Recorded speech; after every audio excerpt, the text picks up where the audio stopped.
Hello, everyone, and welcome to our first virtual event. My name is John Sotos, and I'm co-president of the Hellenic Initiative Canada. The Hellenic Initiative Canada is a registered Canadian charity with a mandate to support the people of Greece during and after the economic crisis, as well as during COVID-19. THI Canada is part of a global network of organizations with the same objective. The COVID-19 pandemic has created a new situation in Greece, but also for the entire world. Only very recently have Canadians been permitted to travel to countries in Europe, including Greece. Today, we are fortunate to host a discussion on what to expect on arrival and during travel in Greece with the Greek Minister of Tourism, Mr. Theocharis. The discussion will be moderated by Hellenic Initiative Canada Director, Katerina Sokou. In addition to serving on our board, Katerina is a non-resident senior fellow at the Atlantic Council and Washington, D.C. correspondent for Kathimerini, a Greek Daily, and Sky TV. With that, I turn it over to you, Katerina. Thank you, John. And I would like to take this opportunity to welcome everyone on this call. We are privileged to host today the Minister of Tourism of Greece, Mr. Theocharis. He will be with us for a full hour, I believe, and if his schedule allows. And I believe our topic today is the perfect excuse, actually, for some daydreaming of a Greek vacation during our lunch break on the Eastern Coast. It's a bit earlier here in Calgary, where I am, but still a good time to daydream. There are some good news to report on the traveling front from Canada. As basically we have, as our panel suggests, the title is Greece is welcoming the Canadians into the country. Based on the epidemiological profile of Canada, the whole of the EU has decided to allow travel from Canadian airports to the European Union, of course, including Greece, since July 1st. I have to say, you have all seen the CV and the bio of the minister. I should just add a little bit to that, a personal touch. He's very civic-minded, so a politician in that, on that front, but at the same time very results-oriented, so a technocrat on that front. So it's a new breed of politician that I'm privileged to know, and I should just kickstart the discussion with him in saying that even as the news are good for traveling to Greece, we have to take account of the pandemic, right? And the pandemic has costed almost 500,000 deaths worldwide and is having a huge toll on our standards of living and public health systems worldwide. So even in the best case scenario, we're talking about a new normal here with physical distancing, constant monitoring, restrictions that are bound to have a significant impact on our economies. So I would like to start with this discussion with giving the Minister the opportunity to talk to us about what is the current situation in Greece on that front and how has Greece dealt with the pandemic. Okay. I was a bit mute. Thank you. Thank you, Katerina. Thank you for the invite to the whole of the THI, and thank you for the participants, taking the time to have this discussion. This pandemic has, changed a lot of the things that we took for granted only a few months ago. So it's very difficult to find the kind of compass points that were, last year would guide us in terms of policy making, in terms of even our normal daily lives, and our normal normality has has a new meaning with only a few weeks passing since the whole thing started. Greece went into this crisis with a new government 6 months into the mandate, and also with the knowledge that we were very, very fragile. So very with the health system, with problems that perhaps most of us know, with a 10-year economic crisis, which just coming out of that, not many fiscal resources or room for maneuver, etc., etc. So this was a very, very a difficult time, especially for a prime minister, to have to deal with this crisis. And to make matters worse, we had at the same time a second crisis on the doorstep with Erdogan and Turkey opening the floodgates and pushing a number of refugees trying to invade effectively our northern borders in Everest. So we had to deal with both of those crises at the same time. So I will not, of course, go into how we dealt with the Everest crisis. Suffice to say that we were very, very successful in stemming the flows, and now we're about 93% in terms of the flows that we used to have a few months ago. Now, as far as this crisis is concerned, as far as the pandemic is concerned, I think three ingredients really led us into the kind of global leadership position that we currently are. The first ingredient was the decisiveness of our Prime Minister. He took very early on very tough decisions, closing down schools, not allowing carnival celebrations to move forward when we only had 2 cases to report and no deaths. So this was our Prime Minister heeding the warning of the experts and actually taking into account the lessons that China at the time and about a week or a few days earlier, Italy started to have. So that was the first part of how we dealt with it. The second was that, of course, as soon as he gave us the mark and he said, "Listen, guys, this is what we have to do, and it's very, very important."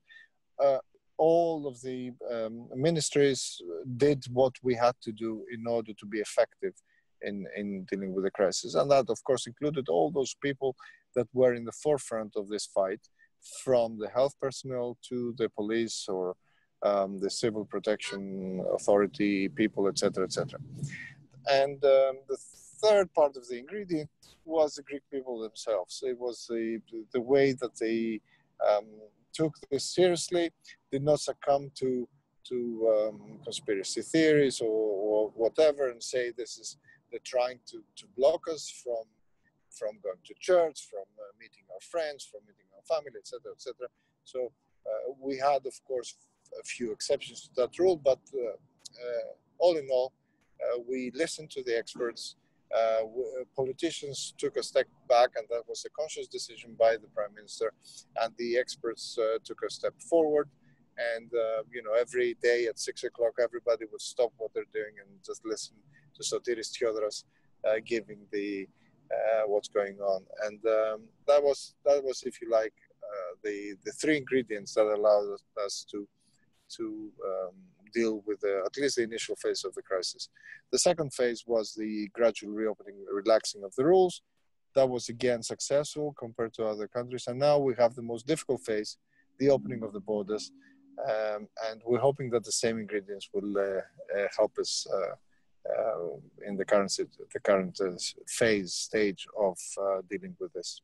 Thank you. We'll go into the current situation a bit later. I just wanted to focus a little bit more on the situation on the employment and the economy of the country right now. Because as you know, THI Canada is a philanthropic organization. It has a philanthropic mission, and from our experience, Greece, at the aftermath of the Greek financial crisis, still needs all the help it can get from the diaspora, from organizations such as ours, to help support the most vulnerable in Greece, and we have been doing that.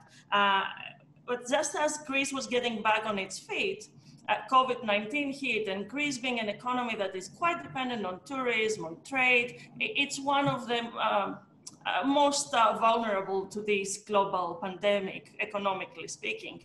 And we just watched the other day the news of a little girl in Rhodes whose mother is an unemployed hotel worker who fainted from hunger. So that actually raised sensitivities here about the situation. And I was just watching the other day the projections about workers stay in traditionally touristic areas like the South Aegean, and projections for unemployment there. So I would like to ask you, how do you assess the employment situation in the tourist sector, and how are you how are you hoping to deal with that? What do you project will happen this year on that front?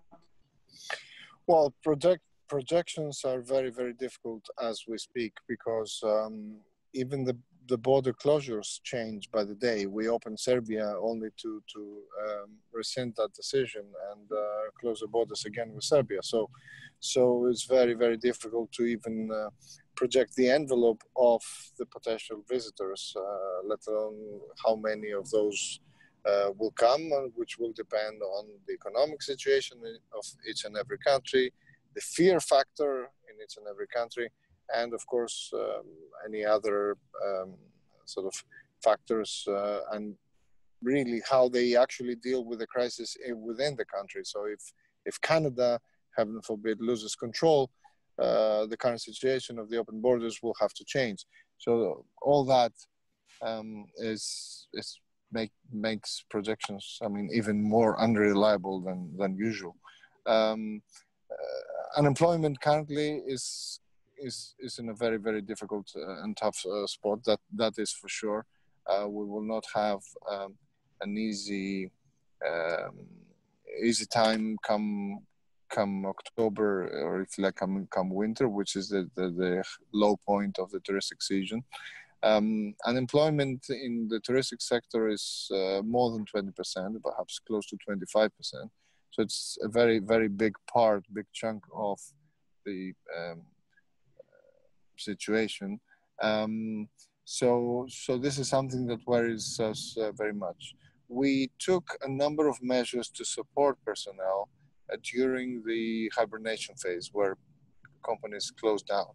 So we took measures to help the companies themselves with lowering of the rents, or pushing back tax or other obligations to the state, social security contributions, etc. We took steps to support with liquidity through the tax system, with other loans for working capital or for investment through the banking system. But the banking system is in a difficult situation anyway, because it's the last to recover from the red loans of the previous period, the non-performing loans of the previous 10 years of economic situation. So all this have had a positive impact, but of course not 100%, fully working positive impact for companies. And at the same time, we helped the people that worked, especially in those hard-hit sectors. The people were put in furlough schemes, and they were being paid by the state. So currently they get about 534 euros per month, which is, minimum wage effectively. Now we've gone to a second phase, where we actually try to support employment, and we try to support the flexibility that's required in the labor market, because there is no clear view in the demand side of things. So people can rehire the workers and keep them in the furlough scheme, and then unfreeze contracts as the demand picks up. So they could have the flexibility to unfreeze the demand. The second thing we do is that the Prime Minister just announced that for 3 months, the seasonal workers will have no social security contributions. So firms, those social security contributions will be paid by the state. So effectively, firms will get them, they will pay the net salary effectively to them. So all those schemes, all those schemes will support, especially the employment of the sector. We actually made the definitions more flexible. So we actually go to the, do not go by the type of company, whether it's a hotel or not, because we found that this did not include everyone. We have touristic areas with supermarkets that went from A to zero, despite the fact that all the other supermarkets increased their turnover because everybody just stayed home and went to the supermarket and back again. That was all that they could do anyway. So it's not the type of business that's important, but it's actually whether the turnover is seasonal or not. So we've gone to a much more targeted model of helping people and corporations. So this is the current state of affairs, and we're hoping that, of course, we're gonna have to see when the season is over, the touristic season is over, so towards the end of fall. So at that point, we will see what the effect has been. I understand from what you're saying that you also cannot make estimates about the tourism revenues or visitors that you can expect to increase this year. But at the same time, I have to say that Canadians like to plan their vacations way ahead of time. So I would like to ask you, before we go into this year's situation, do you think next year will be a good time to travel to Greece? Because we've also seen that the Greek brand is doing great as a result of the successful management of the pandemic. And as Greek Canadians would like to also think that's because of a Greek Canadian, Steve Vranakis, who has been involved in shaping it as Chief Creative Officer of the Greek government. And do you think that next year will be back to speed? Well, I mean, this is a question for the health experts. Judging from the kind of rapid tests that they're coming every week, they're coming, and the health experts said by July we're going to have rapid tests, no problems. And I haven't seen a single reliable, according to the doctors, rapid test. I don't know. We hear about the vaccines and other medical solutions, but they haven't been very forthcoming up to now. So I'm not very optimistic about that. I think some of what we currently go through we'll have to accept long term. Some residue, just like after 9/11, in terms of security in the airports, will remain. Now, I'm not sure what kind of residue that will be, and that will depend on whether there is actually a solution, or we just have to deal with living with this, perhaps in a more weaker form, but still something like the flu. So I don't know. I really don't know. If at any point in time there is a vaccine or there is a pill or something that makes it benign, the whole situation, then I think that's the only time where we can relax really and come close to what the experience was in 2019. So indeed, I can see that the Greek tourism campaign is evolving to Destination Greece Health First. And as can be expected, people do put their health first, so they do value trust and clarity also on what's the situation on the ground. So let's go a little bit deeper on the measures that you are taking to protect travelers and, of course, the local population. We actually have a question from Athanasios Kourtesis, who's the publisher and producer of Hellas News here in Ontario, who asks, for Greeks who would like to visit Canada or have to visit Canada this summer, what measures should they follow, and are they going to be placed under quarantine? Well, they should follow Canadian measures, like we asked our visitors to follow our measures and our rules. And there is no quarantine on the way back. So we're happy to accept people that go to Canada, just like every other of those 13 countries that were decided on a European level. So we're happy to accept them back. Yeah, I think the question was going the other way. Greeks in Canada that want to visit Greece. Well, Greeks in Canada that want to visit Greece, they have to fill the PLF, the passenger locator form. This has to be filled at the latest the day before flying. You get immediately a confirmation code back. You can board the plane on the previous day with that confirmation code. That's just in case this is an overnight flight or whatever. So you board one day before and you arrive next day. On the first minute after midnight of the day of your arrival, you get the QR code. So you either have that from home, so you're allowed to board, or as I said, if you board before the first minute of the day, you will hello, yeah, you will get the code while you're flying. So as soon as you land, you will have the code in your phone.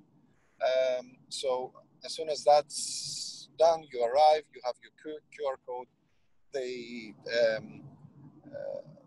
look at that at the airport. The first part is the police checks that as like passport control, and then they split the smaller percentage of people that need to get tested.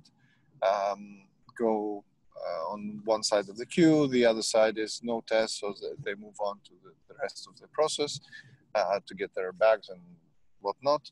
And as soon as they get the people, the small percentage that gets tested, goes through a small process to register the test tube, etc., and then they get tested. That should last.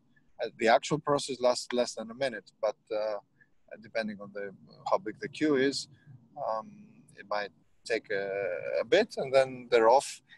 We urge them to be a bit more cautious than usual, and if there is positive tests, we aim to come up with the results within 24 hours. In the first few days has been more difficult, but we will nail that in the next few days, or it's already done. I'm not sure yet. We come up with the result. The result, if it's positive, you have to quarantine for 14 days in a hotel that we provide, unless you have your home. So you will quarantine in your home if we're talking about Greeks. And when the 14 days are over, you're free again to stay or whatever, or go back. Okay, and I understand the tests are random at the airports, and actually my two little nephews had them the other day, and from their experience it was pretty quick. So yeah. It took them 20 minutes longer to get out of the airport than they would normally do, and the whole family was tested. But we have a question relating to the worst case scenario as well, which is like if someone falls ill in Greece, right? If a Canadian falls ill in Greece, he learns that they have the pandemic there. What's the insurance situation? Can they count on being treated, or what have you had any agreement with Canada on that front? There's no need to have a specific COVID-19 insurance, so you don't need to do that. You can fly without one because many insurance companies don't even have those products, or the price and very expensive. So that's one thing to know. The second is that we assume full responsibility for treating COVID-19 cases without any problems. So no cost, nothing. Our national health system has doubled its ICUs, so it's we feel very confident that we can handle any situation. We have about 8 or maximum 10 people in ICUs currently, and we have more than 1,050 ICUs dedicated for COVID. So we don't have any issues to deal with with the number of projected people. So we're happy to take care of that. Now, of course, if you have an insurance and it provides for private hospitalization, etc., you're free to exercise that insurance and any provisions that it has. Okay, and we should clarify that Greece does not have any quarantine criteria for whoever just arrives in Greece. Only the people who are tested positive for COVID-19 on these random tests. At least not from yes. Canada, right? Yes, there's no quarantine. There's just an urging. If you've been tested, there's a chance that you will be found positive, and then we might interview to try to see who you've seen, etc., to sort of trace. So in that sense, we say. Understand that the results come in quickly, right? In 2 days. Yeah. Is that right? Yeah, we aim to have it in 1 day. So but it's perhaps a bit more than 1 day, but we're very quickly will reach the 24-hour deadline. So because they might interview you to trace your steps and find who you spoke to or whatever, the close contacts, we urge for the first 24 hours to sort of remember where you went, so don't go in 50 different places. And caution and social distancing. Okay, we have a question from our honorary director at THI Canada, who's also a former ambassador of Canada to Greece, Mr. Robert Peck. And I will read it as he sent it, because he's also a diplomat, right? So he wanted to, and this will give a good layout of how we are between the two countries right now in the travel situation. So the decision to include Canada on a second list of countries allowed to travel to Greece and the EU as of July 1st was very well received in Canada, he says. And as we know, Air Canada has resumed direct flights to Athens. At the same time, however, there is a Government of Canada travel advisory recommending against all non-essential foreign travel for Canadians, right? And of course, foreign nationals, with very few exceptions, are barred from visiting Canada at this point. And those eligible are still under this 14-day quarantine. And Canadian Airlines, as I'm sure you know, have expressed concern about the impact of these decisions on their operations and two-way travel. So his question is, Canada and Greece have excellent relations. However, is the absence of reciprocity in that regard a concern to the Greek government? Well, I mean, it's first of all, we feel that the decision makes no sense. We don't feel that the chance of someone staying for 14 days or 21 days in Greece and contracting the virus is bigger than the same 14 days walking around Canada, because Greece has one of the best track records. So the first reaction is based on that front. So based on the logic of the decision, for us it makes no sense. Of course, reciprocity is very, very important.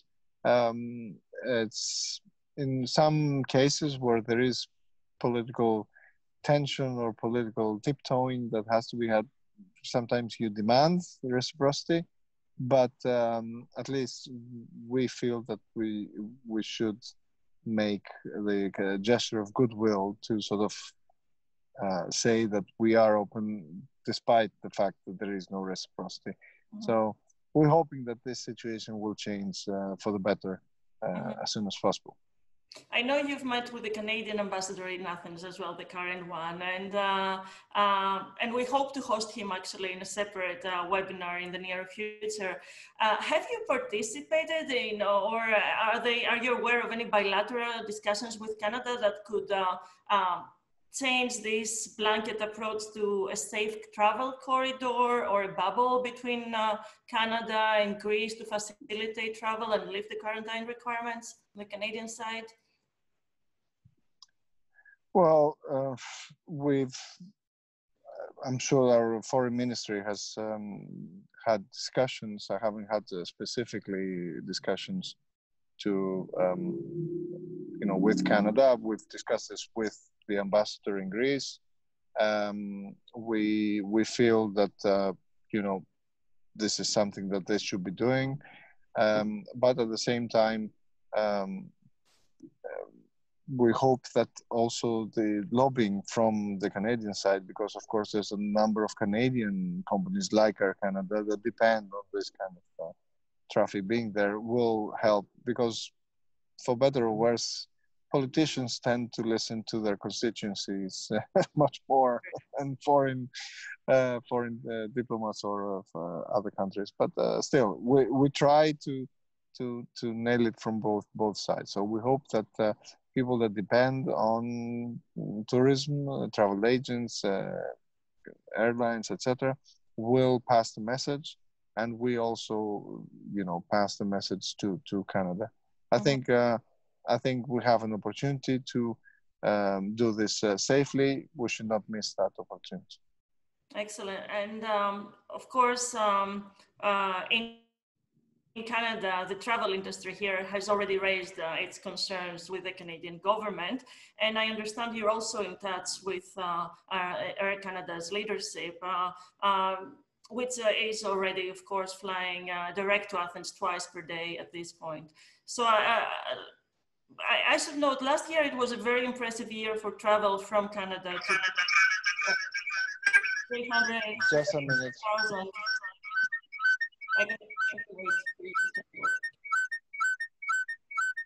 Sorry, just a second. Yes, for sure. I have a problem with the battery. Our Zoom reality. I have a problem with the... Okay. So I was asking, do you have any indication about demand from Canada or any measures that Air Canada could take to facilitate this transition to a less blanket approach? Yes.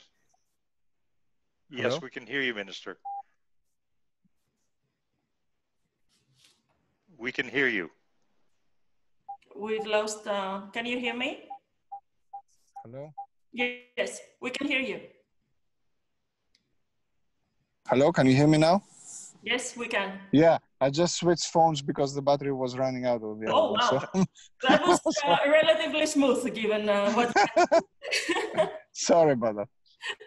So I'm not sure if you got my question, but I was saying that the travel industry here in Canada has also raised the concerns with the government. And we just learned the other day, for example, that Air Canada has taken some initiative and engaged a biotechnology company to see how it may deploy portable COVID-19 testing technology in the aviation sector. Do you see that as a way forward for Canada that maybe can lessen this blanket approach and make it a little bit more catered to specific situations with countries? Have you had well, any... I cannot comment on the effectiveness, on the cost effectiveness, or the realism of those approaches. All I can say is that anything that can help in the current situation is welcome. The way I understand it, it's not easy to have many tests because there are there's sourcing those tests is something which is difficult, but anything that makes the whole thing realistic is good. It's welcome from our side. We took the chance to say, listen, we cannot mandate tests. We cannot say that before you travel you have to test, because there's not enough of them. There's no I mean, all the countries are sourcing those, fighting each other, trying to find enough tests in order to have for the basic needs, the hospitals before the operations, etc., etc. So if we put commercial pressure in, demanding those tests, then that will actually have ethical issues as well, because governments will have to compete with, commercial forces in order to source those tests for other needs. So that's why we decided not to go down that route. Now, given that, I think that the test situation has to improve. We have to have rapid tests or different kinds of tests, antibodies, etc., to make the whole thing better. But when those are reliable and accepted the medical community, that's a different story. I don't know.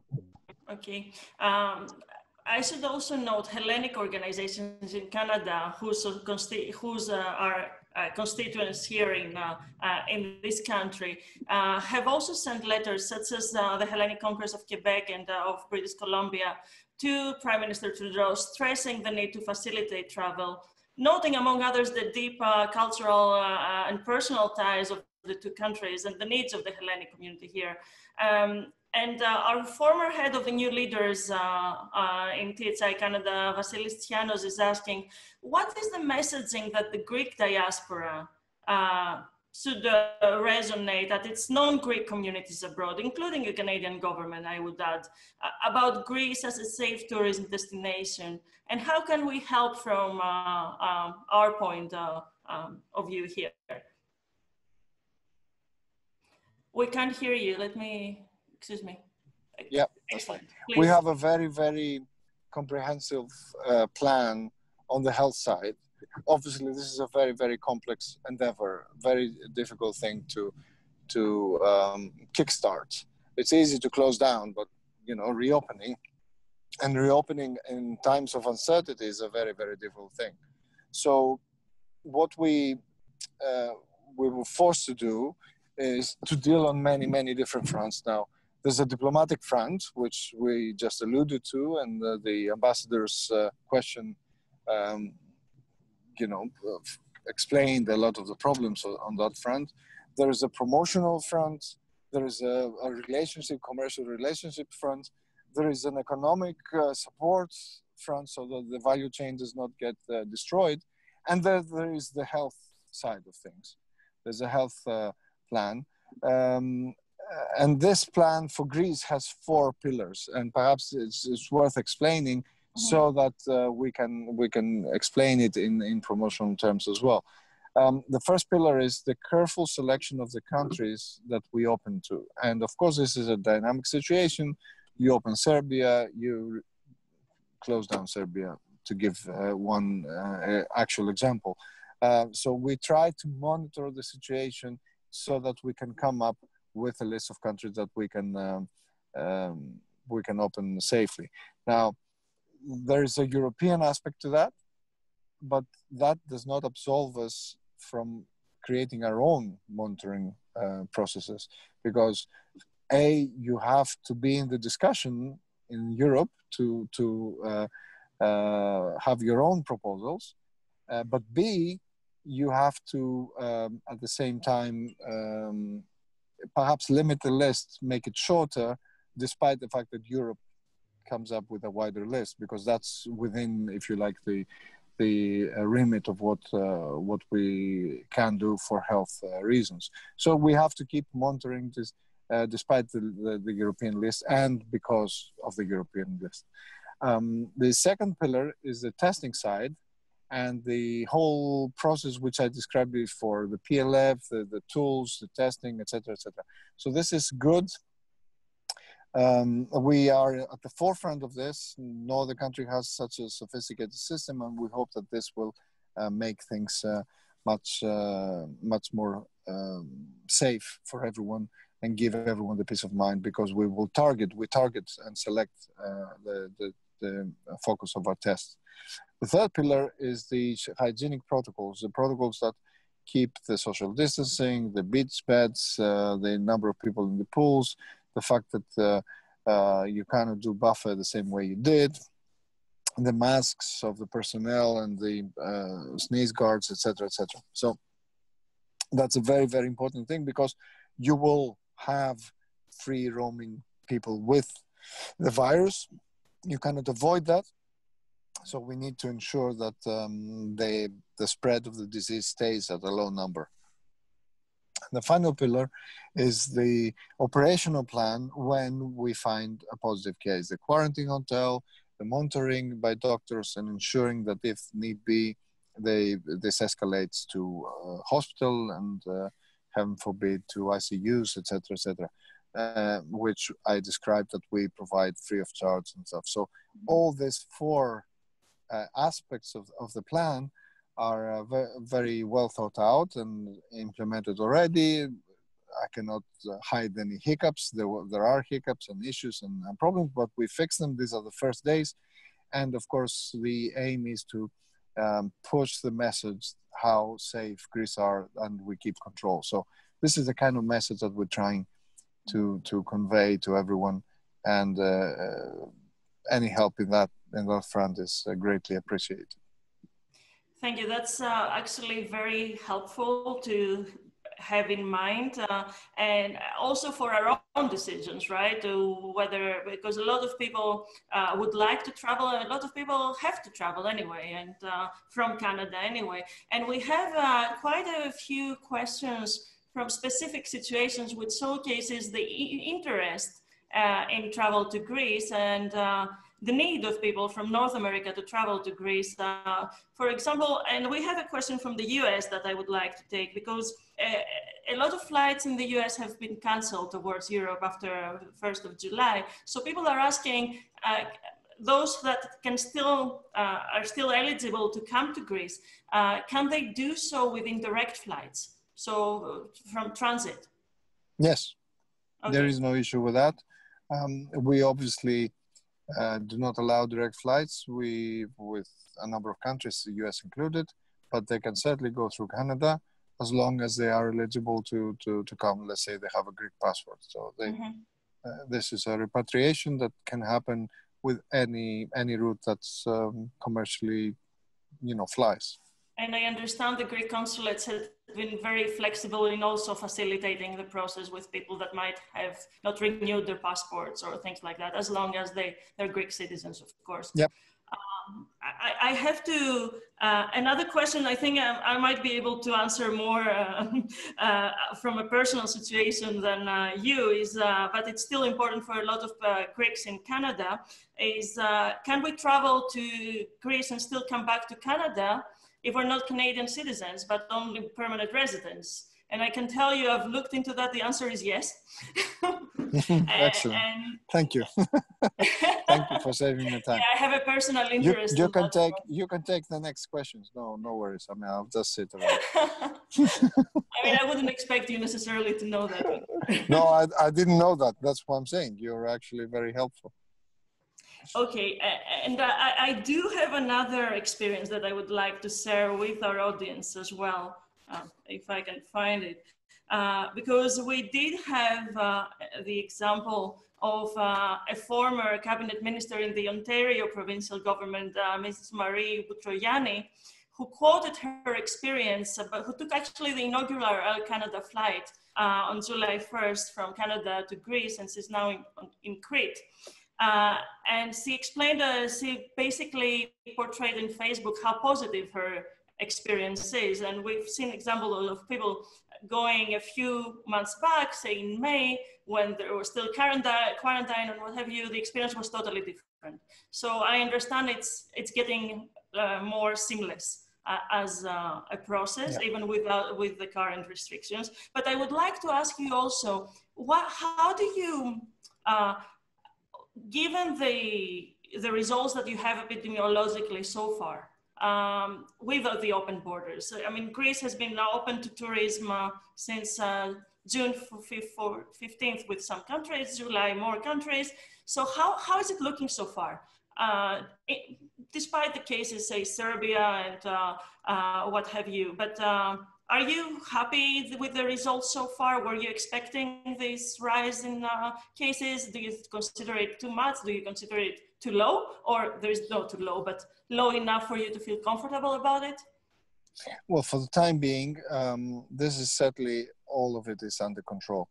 I'm not very much worried, even though this is not my remit. I'm not a doctor to be able to judge these things correctly, but I'm not too worried on the number of cases coming in and being found in the borders.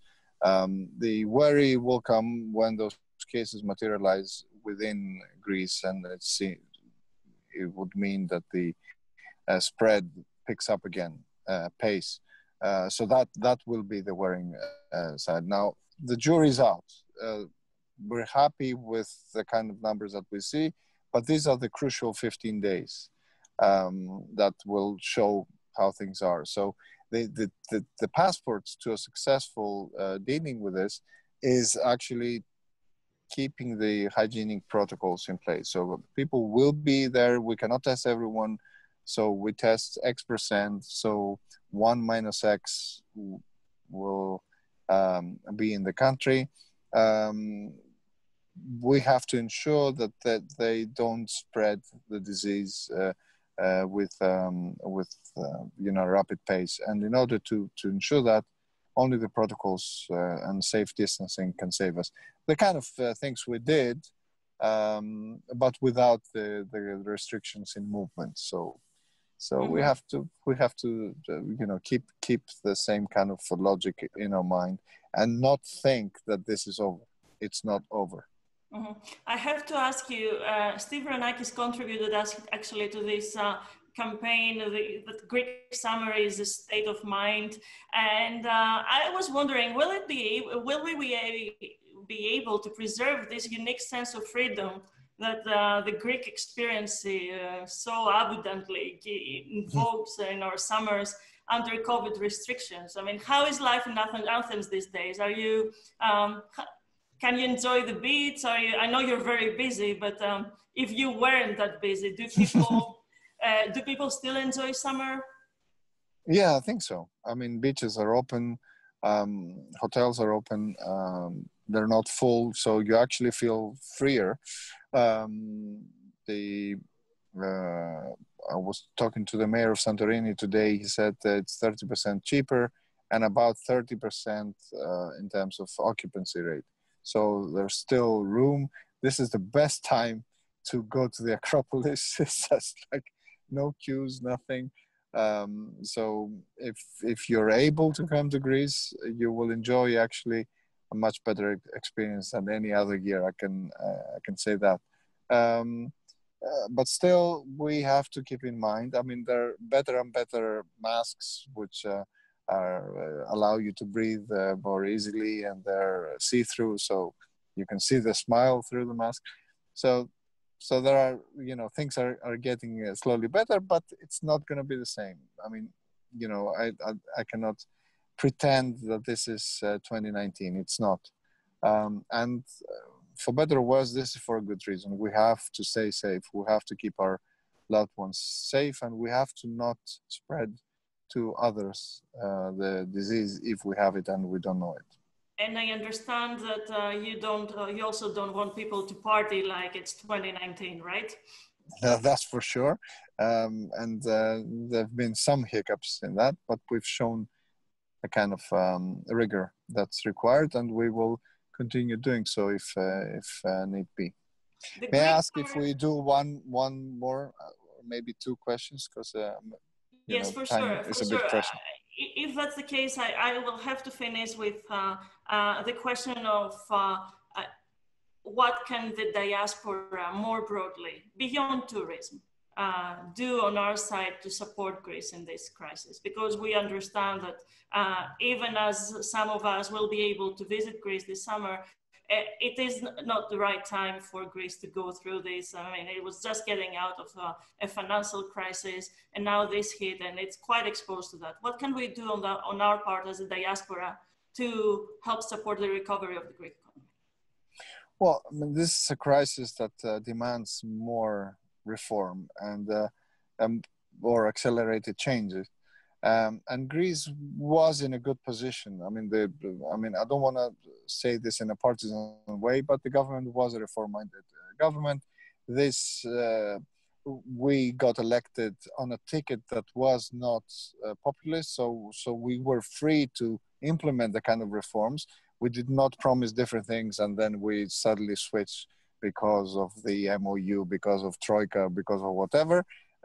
So this was a good time for reform. And if anything, the impetus of reform is now stronger. So digitalization, pro-market force, allowing investment, FDI, all that is in our radar. And hopefully with the recovery fund as well, we will have the public side of the investment money at hand to work on that front. So I would say look at Greece, look at the opportunities, promote Greece for your business associates to look at the opportunities. And I'm certain that this can be a win-win situation for everyone. Investing in Greece, it never has been a better time. And of course, I should note that Canada is already one of the biggest investors in the country. So there is a growing interest there. Minister Theocharis, I would like to thank you for your time on behalf of THI Canada and our community here in Canada. And wish you the best of luck with this summer and tourism going as good as possible. Hope to see you in Athens. Yes, hope to see you in person. That's the important thing because, okay, digitalization is good, but some things have to be done in person. Stay safe. Stay safe. Thank you for the invitation. It's been great talking to you. Thank you very much.